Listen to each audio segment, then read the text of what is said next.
Online meeting भी arrange कर तुम 5 जन बड़ बड़ पास्टर और मुझे तुम 5टा पास्टर मुझे 6 जन गोटे डिबेट करवा ऑनलाइन समग्र ओडिशा जानू मु तुम नंगला करदेवी पूरा गोटा गोटा नंगला करदेवी हे जीशु आमको मारदेला आम गांडी मारदेला कही दौड़ तुम गांडी यदि दम अच्छी से कर मु तो आह्वान दौर कर आसिक तुम ताभट हो पारे ना आहरी गोटे कथा कौच शुणु ये जिते बड़े चर्च सामना को रविवार प्रेयर करती चर्च सामना को जाओ घंटा नहीं कि पिट खाली घंटा पिटिया कौन मना नहीं चर्च सामना को जाओ 15-15 जनिया बाड़ी करी घंटा पिट 15-15 जनिया दल होगी जीव घंटा पिट जोर जोर घंटा पिट से केवल प्रेयर टाइम रे देखिए ये केमी कर पूजा आरंभ कर घंटा पिटा अभियान चर्च सामने घंटा पिटा हम एटू 20 जन 15 जन आम जो अलग अलग सब हो गला ग्रुप बेसी नुहे 10टा चर्च रु स्टार्ट हो 10टा चर्च 15-20 जन लेखा जाओ केवल घंटा नहीं जीव घंटा पिट जय श्री राम जय श्री राम जय श्री राम जोर जोर पिट 15-15-20 मिनट पड़े आस तो आपण माने ए वीडियो देखिकी बुझी पारिथिबे जानी पारिथिबे जे ए लोकटा केमिति आ को स्वभावर लोक होइतिबो माने साधारण हिसाब रे जण माने गोटे मनुष्य को कहवा समय मध्ये से अनेक प्रकार चिंता करिथाय आउ जहा को कि क्रिश्चियन माने निजर प्रभु निज ईश्वर निजर पिता निजर परित्राण कर्ता बोले भावुଛନ୍ତି आउ ताकू ए मनुष्य जो प्रकार कथा कहूची आपण माने देखि आपण माने विचार करंतु आमे तो कहले कथाटा अलगा हेबो आपण निजे कहंतु जति आपण मानकर धर्म विषय रे बा आपण मानकर देवा देवी भगवान बोले जा कि भावुଛନ୍ତି तांकु जदि एमिति जदि जणे कहिबो आपण मानकर मन रे केमिति मनोभाव आसीबो को प्रकार चिंता आपनकर मन रे कमेंट बॉक्स में मते कमेंट कर जणाइबे जदि आम धर्म विषय रे बा आम भगवान को विषय रे जदि जणे लोक एमिति कहूची जदि आमर जदि रक्त गरम होची जदि आमर जदि मन मध्य अनेक कष्ट होची तो एई जो पागल जी कि गोटे जारज संतान कारण मोर वीडियो मुख्य लक्ष्य जारज विषय को नहीं माने या को आज पर्यंत तार प्रकृत बापा किए से कहू ना कारण आपको ओपन चैलेंज दुई जन देइछन्ते हमर कोरापुट रे दुई जन आपको ओपन चैलेंज देइछन्ते जने भाई 5 कोटी टंकार ओपन चैलेंज देइछन्ते ये बा गोटे वीडियो रे कहूची जे कौन से जगह को मते डाकिले मु से जगह को जीवा पाए मु प्रस्तुत अछि मु पूरा रेडी अछि किंतु वीडियो बनौची ता निजर बेडरूम रे लुचिगिरी वीडियो बनौची जदि तोर सेतिकी ही तोर जदि पिछवाड़ा रे दम अछि तो जा जने भाई तो 5 लाख टका ऑफर दउची से आसु मो पाखो को बोली तू कोन वीडियो देखुनु जदि वीडियो देखुनु तो निश्चय मोर दर्शक बंधु मान को अनुरोध करूची ए वीडियो एते मात्रा शेयर करंतु जेमिति ए वीडियो माध्यम रे से देखि पारिबो आउ से जते प्रस्तुत अथि से कहूची आउ से माने 5 लोक होंतु आ मु जणे ता डिबेट करबी अरे तू कोन लंगड़ा करबू तू निजे तोर जो चड्डी अछि से चड्डी मध्ये बाहर कर देबे तू जो चड्डी खंडी को एई किछि दिन तळे आपण माने देखिथिबे ताको नंगला करिकि तार कष्ट तार औकात केते माने तार वैल्यू केते अछि लोक सिटी पूरा सिटी देखि सारी छथि चड्डी पिंधा फोटो को नेकी लोक निया जाई छथि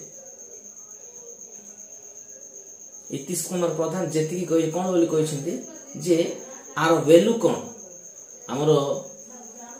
हमरो जो ओडिया इंडस्ट्री रो जने सबठु भलो एक्टर कहले अत्युक्ति होबो नै बॉबी मिश्र सर कलर धरी बाडै थिला कलर धरी की बाडै थिला ए टाइप रो गोटे निकुचिया गोटे थर्ड क्लास लोक नै आकु हमर इतिश कुमार सर जो कहउछंती जे जिगलो गोटे देहजीवी झियो मान को रप्तानी करिवार सेई टाइप रो लोकटा ये आ पाखे कौन सी भलो गुण ही ना तो मोर कहिवार अर्थ ए जो टाइप रो कथा गुडा कहूची मु आपन मान को अनुरोध करी कहूची एई प्रश्न जदि आपनक पाखरे जदि मन अछि विवेक अछि बुद्धि अछि जदि एई टाइप रो कथा जदि आपण मानकर आउ भगवान को विरुद्ध रे देवादेवी के विरुद्ध जदि लोक कहिबे तो आपन को कोन ठीक लागिबो कि आपण माने कमेंट बॉक्स रे कमेंट करंतु। मोर मन होची ए वीडियो देखिबा सहित आपण मान को मते भलो लागि नथिबो ए लोक प्रति कारण अनेक विषय रे मु देखुची यूट्यूब माध्यम रे जे अनेक प्रकार हिंदू भाई माने मध्ये ए लोक को नफरत करूछथि माने ये कोन कहूची ये निजे भी जानु नै। तो मोर कहिवार आउ विषयटा हले आमे जे कौन से ग्रंथ पढ़ किसी असुविधा नहीं समस्त ग्रंथ पढ़िबा पढ़िकी कारण आमे पढ़िले ही जानी पारिबा से कुरान हो बाइबल हो भगवत गीता हो जे कौन से विषय हो जाको जोड़ा पसंद से सेटा ग्रहण करि पारिबो। जदि जने बौद्धिस्ट हेबाको पसंद कला से बौद्धिस्ट ही पारिबो जने जदि मुसलमान हेबाको इच्छा कला से मुसलमान हे पारिबो जने जदि पठाण हेबा इच्छा कला से पठाण हे पारिबो जने जदि जैनिस्ट हेबा इच्छा कला क्रिश्चियन हेबा इच्छा कला ताकर इच्छा सेमानकर इच्छा कारण एमाने किए पचारिबा पाए ये किए पचारिबा को तू किए भाई तू किए पचारिबा को तमे केमिति क्रिश्चियन हेलो अरे से प्रश्न ओल्टे की तते पचारिबे तू कहि पारिबो तो पाखर अछि दम उत्तर देबा पाए।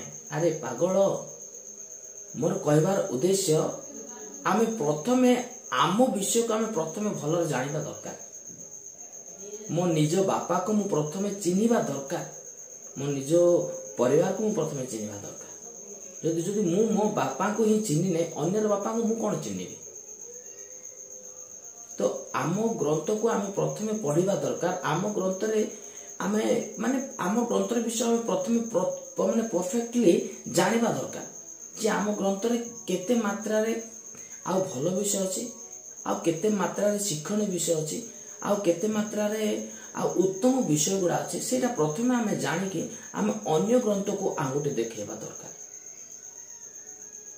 तो मोर गोटे अनुरोध जो ए भाई को विषय रे कोन आपन को ठीक लागुछि कि ना आपन जदि भाबुचंती जे ए भाई जहा भी कहूछि ठीक ही कहूछि जदि आपन माने भाबुचंती ए भाई जहा कहूछि ठीक कहूछि तो आपन को मु अनुरोध करूछि आपण माने बाइबल किनिबा दरकार नै आपण माने मोबाइल फ्री रे आपण माने ओडिया बाइबल जदि आपण माने ओडिया भल लागे ओडिया इंग्लिश हिंदी मराठी बंगाली भोजपुरी कन्नड़ा मलयालम तमिल तेलुगु जे कोन से लैंग्वेज रे आपण माने अपलोड करि पाइबे आपण माने पढ़ी किरी सत्य कोन जानि पाइबे। जदि जने लोक क्रिश्चियन होची निज धर्म को छाड़ी दउची जेउटा जो धर्म रे तार आद्यरु निजर अजा आई जेजे बापा बापा पितृ पुरुष से धर्म रे थिले किंतु आज जदि सेई लोकटा सेई धर्म को छाडुची माने तार कारण किछ थिबो तार कारण गोटे मात्र तार कारण ए जो उच्च नीच जाति छुआ अछुआ बड़ सानर जो भेदभाव अछि मनुष्य मानक मन रे सेटा ही तार मूल लक्ष्य।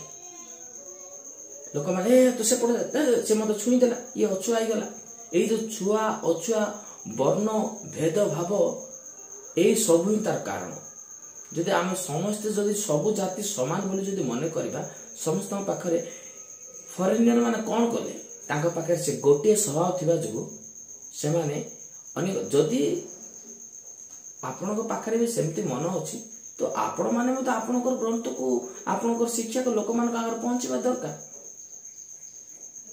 फॉरेन कंट्री आउट ऑफ आउ कंट्री को जाई मध्ये ए सब शिक्षा देबा दरकार की मना करूछि जानतु आपण माने मध्ये जानतु आपनकर विषय रे शिक्षा देंतु लोक मान को किंतु ए जो छुरा कटुरी तलवार गद्दा ठेंगा ए सब भुजारी देखि डरे कि हमें क्रिश्चियन माने का को डरो नांती क्रिश्चियन माने का को धमको नांती क्रिश्चियन माने का को अभिशाप देई कि निज धर्म को टाणी आनते ने प्रेम समस्त सहित समानता व्यवहार देखौछ सबु जाति समान आमे जाति माने कोन के पशु जाति के पक्षी जाति के कीट पतंग जाति के सरीसृप जाति के बा मनुष्य जाति यह होची गोटे जाति किंतु ए जाति मानक भीतर जो आउ अनेक प्रकार रूप भेदभाव उच्च नीचर जाति भेदभाव सृष्टि कला के तो यह होची ସବୁଠାରୁ ମୂଳ କାରଣ ଯେ ଏଇ जो ଉଚ୍ଚ ନିଚ ବଡ଼ ସାନ এই ଭେଦଭାବଟା ହିଁ ଆର ମୁଖ୍ୟ ଲକ୍ଷ୍ୟ। ସେଇଥିପାଇଁ ଲୋକମାନେ ଚେଞ୍ଜ ହେଇଯାଉଛନ୍ତି। ଯଦି ସେଇଟା ଯଦି ଆମ ମନରେ ନଥିବ, ନାଇଁ ଦଳିତ ଲୋକମାନେ ପାଠ ପଢିବା ମନେ, ଆଉ ଦଳିତ ଲୋକମାନଙ୍କର ଝିଅମାନଙ୍କୁ ବଡ଼ ଲୋକମାନେ, ଆଉ ଯଦି ଗୋଟେ କଥା ଦେଖନ୍ତୁ, ମୁଁ ଗୋଟେ ଛୋଟ ବିଷୟ ଶିକ୍ଷା ଦେବି। ସାପ ଆଉ ବେଙ୍ଗ, ସାପକୁ ବେଙ୍ଗ ଗିଳୁଛି ନା ବେଙ୍ଗକୁ ସାପ ଗିଳୁଛି? ନାଇଁ, ବେଙ୍ଗକୁ ସାପ ଗିଳୁଛି। କାହିଁକି? ବେଙ୍ଗ ପାଖରେ ସାପ ପାଖରେ ଅଧିକ ପାୱାର ଅଛି, ତ ସାପ ବେଙ୍ଗକୁ ଗିଳୁଛି। ତ ଗୋଟେ ବଡ଼ ଜାତି ଲୋକ ଗୋଟେ ଛୋଟ ଜାତିକୁ ଛୁଇଁ ଦେଲେ ଅସୁଚି କିଏ ହଉଛି? ଛୋଟ ଜାତି ନା ବଡ଼ ଜାତି? ଆରେ ଛୋଟ ଜାତି ତ ସିଏ ଛୋଟ, ତାକୁ କୁହାଯାଉଛି ଛୋଟ ଜାତି। ଛୋଟ ଜାତି ଲୋକ, ଆଉ ସିଏ ତ ଅଲରେଡି ଆପଣଙ୍କ ଚିନ୍ତାଧାରାରେ ସିଏ ଅସୁଚି, ଅଲରେଡି ଅସୁଚି ଅଛି। ତ ବଡ଼ ଜାତି ଲୋକ ମାନେ ତାର କଣ, ଆଠାରୁ ତାର ପାୱାର ଅଧିକ, ସିଏ ଆକୁ ଛୁଇଁଲା ପରେ ସିଏ କେମିତି ଅସୁଚି ହେଇଯାଉଛି? ଏଇଟା ଗୋଟେ କେମିତି କଥା? ଏଇଟା ଗୋଟେ ମାନେ ପରିହାସ, ମାନେ ଗୋଟେ ହସିବା ପରେ ମଜାକ ବିଷୟ। ଦେଖନ୍ତୁ, ବଡ଼ ଜାତି ମାନେ ତାର ଅଧିକ କ୍ୟାପାସିଟି ନା, ସିଏ ଛୁଇଁକିରି ଆକୁ ସୂଚି କରିଦେବା କଥା ଥିଲା, କିନ୍ତୁ ସିଏ ଛୁଇଁଲା ବାଦରେ ସିଏ ଅସୁଚି ହେଇଯାଉଛି। ତ ଏଇଠି ଆମେ ଜାଣିବାକୁ ପାଇବା କାହାର କ୍ୟାପାସିଟି କେତେ, କାହାର ପାୱାର ଅଧିକ ଅଛି। ଦଳିତ ମାନଙ୍କର ନା ଯୋଉମାନେ ଆମେ ବଡ଼ ବୋଲି କହୁଛୁ ସେମାନଙ୍କର। ତ ଆପଣ ମାନେ ହିଁ ଚିନ୍ତା କରନ୍ତୁ। ଦେଖ, ଫରେନିୟର ମାନେ ଅନେକ ଜାଗାରେ ମେଡିକାଲ କଲେ, ଅନେକ ଜାଗାରେ ସ୍କୁଲ କଲେ, ହଷ୍ଟେଲ କଲେ, କନଭେଣ୍ଟ କଲେ। ସେଠି କୋଉ ଶିକ୍ଷା ଦେଲେ? ସବୁ ଉତ୍ତମ ବିଷୟ ଗୁଡାକ ଶିକ୍ଷା ଦେଲେ। ସେଇଠି ସମସ୍ତଙ୍କ ପାଇଁ ସମାନ ରୁଲ ରେଗୁଲେସନ, ନିୟମ କାନୁନ ସମସ୍ତଙ୍କ ପାଇଁ ସମାନ ରହିଲା। ସିଏ ବ୍ରାହ୍ମଣ ହଉ, ଗୌଡ଼ ହଉ, ତେଲି ହଉ, ସୁଣ୍ଡି ହଉ, କିମ୍ବା ଆଦିବାସୀ ହଉ, ପାଣ ହଉ, ପଠାଣ ହଉ, ଯାହା ବି ହଉ, ସମସ୍ତଙ୍କ ପାଇଁ ସେଠି ଅଧିକାର ଅଛି। ସମସ୍ତଙ୍କ ପାଇଁ ସମାନ ନିୟମ ଅଛି। ସମସ୍ତଙ୍କ ପାଇଁ ଖାଦ୍ୟ ସମାନ ଅଛି। ସେମାନଙ୍କର କେବଳ ପ୍ରାର୍ଥନା ସମୟରେ ପଦିଏ ମାତ୍ର ଯୀଶୁଙ୍କ ବିଷୟରେ ବା ନିଜର ଖ୍ରୀଷ୍ଟୀୟ ଧର୍ମ ବିଷୟରେ ଶିକ୍ଷା ଦେବେ। ଆଉ ଯେମିତି ପାଠ ସେମିତି, ଆଉ ସବୁ ପାଠ ତାଙ୍କ ପାଠ ହଉଛି ନିଆରା ଆଉ ସ୍ପେଶାଲ। ଏମିତି ନୁହେଁ ଯେ ହଁ ସମୟ ତ ମିଳିଗଲା, 4 ଦିନ ଲାଗା ସେଇ ଗ୍ରନ୍ଥ। ଆମକୁ ଯଦି ଅନ୍ୟ ବିଷୟ ଯଦି ଆମେ ଦେଖିବା, ଟିକେ ସୁଯୋଗ ମିଳିଗଲା ବୋଲେ 4 ଦିନ 5 ଦିନ ଯାକ ଲଗେଇଥିବେ କଣ୍ଟିନ୍ୟୁ ସେ ଗୋଟିଏ ଘୋଷା ବିଦ୍ୟା। ଯଦି ଆପଣ ମାନେ ପାରୁଛନ୍ତି ତ ଆପଣ ମାନେ ମଧ୍ୟ ଏମିତି ସ୍କୁଲ କଲେଜ କରନ୍ତୁ, ଏମିତି ଅନେକ ଆଶ୍ରମ କରନ୍ତୁ, କନଭେଣ୍ଟ କରନ୍ତୁ, ମେଡିକାଲ କରନ୍ତୁ, ଭଲ କାମ କରନ୍ତୁ। ନିଶ୍ଚୟ ଆପଣଙ୍କର ପଛରେ ଲୋକ ଦୌଡ଼ିବେ। ଆଉ ଇଏ ଖଣ୍ଡା କାତି ଛୁରା ଭୁଜାଲି କଟୁରୀ ଦେଖେଇକିରି ଆଉ ଆମେ ଲୋକକୁ ଟାଣି ଆଣିବା, ମାନେ ଏହା କେତେ ଦୂର ଜ୍ଞାନର ବିଷୟ ଆପଣ ମାନେ ନିଜେ ଚିନ୍ତା କରନ୍ତୁ। ଲୋକ ଯଦି ଆଉ ଖ୍ରୀଷ୍ଟିଆନ କରି ଦଉଛନ୍ତି ବୋଲି ଭାବୁଛନ୍ତି, ସେମାନେ ତ ଖଣ୍ଡା କଟୁରୀ ଭୁଜାଲି ଧରି ବୁଲୁନାହାନ୍ତି। ତ ସେମାନଙ୍କ ପାଖରେ ଏମିତି କଣ ଅଛି ଯୋଉ ଦ୍ଵାରା ଲୋକ ଚେଞ୍ଜ ହେଇଯାଉଛନ୍ତି? ସେମାନଙ୍କ ପାଖରେ ସତ୍ୟ ପରମେଶ୍ୱର ଅଛନ୍ତି, ସେମାନଙ୍କ ପାଖରେ ନ୍ୟାୟ ପରମେଶ୍ୱର ଅଛନ୍ତି। କାରଣ ପରମେଶ୍ୱର କେବଳ ଜଣେ, ସେଟା ସମସ୍ତେ ଜାଣିଛନ୍ତି। ନାଇଁ ସମସ୍ତଙ୍କର ପ୍ରଭୁ ଗୋଟେ, ନାଇଁ ସମସ୍ତଙ୍କର ପ୍ରଭୁ ଗୋଟେ, ତ ଆପଣ ମାନେ ଚର୍ଚ୍ଚ କାହିଁକି ଯାଉନାହାନ୍ତି? ସମସ୍ତଙ୍କର ପ୍ରଭୁ ଗୋଟେ, ତ ସମସ୍ତେ କାହିଁକି ମସଜିଦକୁ ଯାଉନାହାନ୍ତି? ସମସ୍ତେ କାହିଁକି ମନ୍ଦିରକୁ ଯାଉନାହାନ୍ତି? ଯଦି ସମସ୍ତଙ୍କର ପ୍ରଭୁ ଗୋଟେ, ତ ସମସ୍ତଙ୍କ ଜାଗା ଯିବା ଦରକାର। ଭାଇନା ଜଣ କହୁଛନ୍ତି ନାଇଁ ଘଣ୍ଟି ବଜେଇ ଦିଅ, ସେମାନଙ୍କର ପ୍ରେୟର ବନ୍ଦ ହେଇଯାଉ। ମାନେ ଏ କୋଉ ଟାଇପର ଶିକ୍ଷା? ମାନେ ଇଏ କଣ ବିଶୃଙ୍ଖଳାର ଖଳର ମଞ୍ଜି ବିଷୟ ଗୁଡାକ ମତେ ମନେ ପଡିଲା ଯେ ବାଇବଲରେ ଗୋଟେ ବିଷୟ ଲେଖା ହେଇଛି ଯେ ରାତ୍ରି ସମୟରେ ଯେତେବେଳେ ମାଲିକ ଆଉ ଯୋଉ ଚାଷୀ ମାନେ ମୁଖ୍ୟ ସାହୁକାର କହିଲେ ଅତ୍ୟୁକ୍ତି ହେବ ନାହିଁ, ଜମିଦାର ଯେତେବେଳେ ବାହାରୁ ଆସୁଛନ୍ତି, ସେ ଯାହାକୁ ଦାୟିତ୍ୱ ଦେଇଥିଲେ ଚାଷ କରିବା ପାଇଁ, ସେ ଆସି କହୁଛନ୍ତି ଯେ ଆଜ୍ଞା ଆମେ ତ ଭଲ ବିହନ ବୁଣିଥିଲୁ, କିନ୍ତୁ ବାଳୁଙ୍ଗା ଗୁଡାକ ଭଲ ବିହନ ସହିତ ବାଳୁଙ୍ଗା ମଧ୍ୟ ଦେଖା ଯାଉଛି। ରାତ୍ରି ସମୟରେ ହୁଏତ ଚୋର ମାନେ ଆସିକି ବାଳୁଙ୍ଗା ଗୁଡାକ ବୁଣି ଦେଇଛନ୍ତି। ତାହେଲେ ଏବେ ଆମେ କଣ କରିବା? ଆମେ କଣ ଆଉ ଲୋକ ଲଗେଇ ବାଳୁଙ୍ଗା ଗୁଡାକ ଆଉ ବାଛିବା ପାଇଁ ଲୋକ ଲଗେଇବା କି? ସେଥିରେ ଜମିଦାର ଗୋଟେ ବଢିଆ କଥା କହୁଛନ୍ତି ଯେ କିଛି କରିବା ଆବଶ୍ୟକ ନାହିଁ, ଆଉ ଭଲ ଗଛ ବି ବଢୁ, ତା ସହିତ ଏ ବାଳୁଙ୍ଗା ଗଛ ମଧ୍ୟ ବଢୁ। ଯେତେବେଳେ ସମୟ ଆସିବ ଭଲ ଗଛ ସହିତ ବାଳୁଙ୍ଗାକୁ ମଧ୍ୟ କ'ଣ କରାଯିବ, କଟାଯିବ। ଯେତେବେଳେ କଟାଯାଇକି ସେମାନଙ୍କୁ ଅମାରର ସଞ୍ଚୟ କରି ରଖାଯିବା ପୂର୍ବରୁ ସେମାନଙ୍କୁ ଯୋଉ ଧାନ ଉଡ଼େଇଲା ପରେ ଯୋଉ ଉଡ଼େଇଲେ ବାଳୁଙ୍ଗା କ'ଣ ହଉଛନ୍ତି ଆଜ୍ଞା, ଅଟୋମେଟିକାଲି ଉଡ଼ିକି ଅଲଗା ହେଇଯାଉଛନ୍ତି। ଏଇ ଯୋଉ ଟପି ମିଶ୍ର ଯୋଉ ଗୋଟେ କଥା କହୁଛନ୍ତି ତାଙ୍କରି ପାଇଁ ଏ ଉଦାହରଣଟା ମୁଁ ଦେଲି ଯେ ଯୀଶୁ 7 ଦିନ ଭିତରେ ମତେ ସବୁ ଶିଖେଇ ଦେଲେ। ଆଉ କୌଣସି ଦେବାଦେବୀତା ମାନେ ଜନ୍ମରୁ ସେ କେତେ କ'ଣ ଆଉ ଜପ ତପ ଧ୍ୟାନ ପୂଜା ଅର୍ଚ୍ଚନା କେତେ କ'ଣ କରିଥିବ ଛୋଟ ସମୟରୁ। ଦୁଃଖର ବିଷୟ କେବେ କୌଣସି ଲୋକ ତାକୁ ଦେବାଦେବୀ କିମ୍ବା ଭଗବାନ ଥରୁଟି ହେଲେ ସ୍ୱପ୍ନରେ ଆସିନାହାନ୍ତି ବୋଧେ। ଆସିଥିଲେ ସେ ଅନେକ କୋଉ ଜାଗାରେ କହିଥାନ୍ତେ ପୁଣି, କିନ୍ତୁ ସେ ରହିଲେ ଶେଷ ସମୟରେ ସେ କହୁଛନ୍ତି ମତେ ପ୍ରଭୁ ଯୀଶୁ ସ୍ୱପ୍ନରେ ଆସିଲେ। ଆଉ ସ୍ୱପ୍ନରେ ଆସିଲେ ସେ ବାଳୁଙ୍ଗାର ବିଷୟ ଗୁଡାକ ଶିକ୍ଷା ଦଉଛନ୍ତି।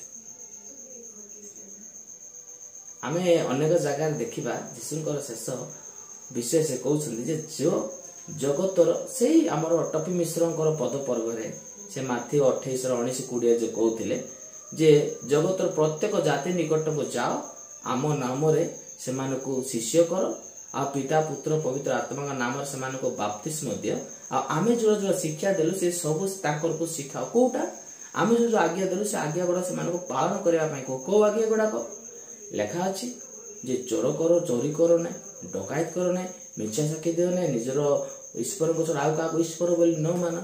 ଏସବୁ ଅନେକ ବିଷୟ ଗୁଡାକ ସେ କହୁଛି ଏ ଆଜ୍ଞା ଗୁଡାକ ସେମାନଙ୍କୁ ଶିକ୍ଷା ଦିଏ। ତ ଏଥିରେ କିନ୍ତୁ ସେ କ'ଣ ବୋଲି କହୁଛନ୍ତି, ନାଇଁ ଯୀଶୁ ମତେ ସ୍ୱପ୍ନରେ ଆସି କହିଲେ ଆଉ ଏମାନେ ପାଖଣ୍ଡି ଗୁଡାକ, ଏମାନେ ଶୈତାନ ଗୁଡାକ, ଏମାନଙ୍କୁ ଏମିତି କରେ। ଆରେ ପ୍ରକୃତ ଶୈତାନ କି ତୁ ନିଜେ ନିଜକୁ ଚିହ୍ନେ। ଆଇନା ଯଦି ତମ ଘରେ ଅଛି ଆଇନା ଟିକେ ଦେଖେ। ଆଇନା ଦେଖିଲେ ତୁ ନିଜେ ତୋର ଯୋଉ ରୂପଟା ଅଛି ଯୋଉ ଘୁଷୁରୀ ଥମୁଣି ପରେ ଘୁଷୁରୀ ଥମୁଣିଟା ପୁରା ମେଲା ହେଇକି ଦେଖାଯିବ। ତୋର ଯୋଉ ଥମୁଣି ଅଛି ଗୋଟେ ଘୁଷୁରୀ ଥମୁଣି, ଟାବଲେଟ ଖିଆ ବଡି କିଛି ଚାଲିବ ନାହିଁ। ଏମିତି ତୋ ପରେ ଅନେକ ବାଇବଲର ଗୋଟେ ଉଦାହରଣ ଅଛି କେବଳ ଗଧର ଥମୁଣି ଧରି। ଖ୍ରୀଷ୍ଟିଆନ ମାନଙ୍କୁ କୌଣସି ଅସ୍ତ୍ରର ଆବଶ୍ୟକ ନାହିଁ, କେବଳ ଗୋଟିଏ ଗଧର ଥମୁଣି ଧରି 3000 ନା 4000 ଲୋକଙ୍କୁ ବଧ କରିଦେଇଥିଲେ। କେବଳ କ'ଣ ଗୋଟେ ଗଧର ଥମୁଣି ସାହାଯ୍ୟରେ। ଆଉ ତୁ କ'ଣ ବଡି ଦେଖଉଛୁ? ସେଇଭଳିଆ ଲୋକମାନେ ମଧ୍ୟ ସମୟ ଆସିଲେ ପ୍ରଭୁଙ୍କର ଆଉ କ୍ରୋଧରେ ପ୍ରଭୁଙ୍କୁ ଯେତେବେଳେ ସେମାନେ ଅମାନ୍ୟ କରୁଛନ୍ତି ତାଙ୍କୁ କୋଉ ଦଣ୍ଡ ଗୁଡାକ ମିଳୁଛି ସେ ସବୁ ଜାଣିପାରୁଛନ୍ତି। ତ ତୁ ତ ଗୋଟେ ଛାଡ଼, ଗୋଟେ ଧୂଳି ସଦୃଶ୍ୟ। ତୁ ଯାହା ବିରୁଦ୍ଧରେ କଥା କହୁଛୁ ତା ନିକଟରେ ତୁ ଗୋଟେ ଧୂଳି ଠାରୁ ବି ତୁ ହୀନ। ତୁ ଭାବୁଛୁ ହୁଏତ ତମ ପରିବାର ମଧ୍ୟରେ ତୁ ହୁଏତ ବଡ ହେଇଥିବୁ କିମ୍ବା ଗୋଟେ ମୁଖ୍ୟ ଲୋକ ହେଇଥିବୁ, କିନ୍ତୁ ତୁ ଯାହାର ବିରୁଦ୍ଧରେ ଯୁଦ୍ଧ କରୁଛୁ ବୋଲି ତୁ ଯୋଉ ଠିଆ ହଉଛୁ ତୁ ଗୋଟେ ଧୂଳି ସଦୃଶ୍ୟ। ମାନେ ଗୋଟେ କୀଟ ଠାରୁ ବି ତୁ ଗୋଟେ ହୀନ। ମାନେ ତତେ ବି ସେ ପ୍ରେମ କରୁଛନ୍ତି, ତତେ ବି ସେ ସୃଷ୍ଟି କରିଛନ୍ତି, ତତେ ପ୍ରେମ କରୁଛନ୍ତି ବୋଲି ଟପି ମିଶ୍ରଙ୍କୁ ମୁଁ ଏ କଥା କହୁଛି। ତାକୁ ପ୍ରେମ କରୁଥିବା ଯୋଗୁଁ ଆଜି ପର୍ଯ୍ୟନ୍ତ ତୁ ଯୋଉ ନିଶ୍ୱାସ ଯୋଉ ନିଆଣା କରୁଛୁ ଛାତି ମଧ୍ୟରେ ରଖି ନାକ ଦେଇ ତୁ ଅଛୁ ଜୀବିତ। କିନ୍ତୁ ତୁ ଭାବେ ନା ଯେ ମୁଁ ଯାହା କରୁଛି ମୁଁ ପାରଙ୍ଗମଟା, ମୁଁ ବହୁତ କିଛି କରୁଛି। କିଛି ନାହିଁ। ପ୍ରଭୁ ଏମିତିକା ପରମେଶ୍ୱର ସେ କେବେ କାହାର ଧାର ନିଅନ୍ତି ନାହିଁ କି ସେ କେବେ କାହାକୁ ବାକି ରଖନ୍ତି ନାହିଁ। ସେ ପୁଣି କ'ଣ ତର ଶୁଦ୍ଧ ସହିତ ସେ ମାନେ ଦେଇଦେବା ପରମେଶ୍ୱର ଶୁଦ୍ଧ ସହିତ ସେ ଫେରେଇ ଦିଅନ୍ତି। ତୁ ମନେ ରଖିଥା ଟପି ମିଶ୍ର ଭାଇନା, ଶୁଦ୍ଧ ସହିତ ତତେ ମିଳିବ। ଶୁଦ୍ଧ ମାନେ ତୁ କେତେ ବୁଣିଛୁ, କେତେ ତୁ ଆଉ ଯୋଉ ବୁଣୁଛୁ, ଯୋଉ କେତେ ତୁ ତୋ ଜୀବନରେ ସଞ୍ଚୟ କରୁଛୁ ତାଙ୍କ ବିଷୟକୁ ନେଇକି ତାର ଶୁଦ୍ଧ ସହିତ ତତେ ଦିଆହବ, ଇଣ୍ଟରେଷ୍ଟ ସହିତ ମିଳିବ। ଅପେକ୍ଷା କର, ଅତି ଶୀଘ୍ର ସମୟ ମଧ୍ୟ ଆସୁଛି। ଆଉ ସମୟ ଥାଉ ମନ ପରିବର୍ତ୍ତନ କଲେ ତୋ ପାଇଁ ବହୁତ କିଛି ଭଲ ହେବ। ନହେଲେ ଶୁଦ୍ଧ ସହିତ ତତେ ମିଳିବ, ଆଉ ସେ ସମୟରେ ଅଖା ଧଉଥିବୁ ଆଉ ଗୁଣ ଗାଉଥିବୁ। ରହୁଛି, ନମସ୍କାର।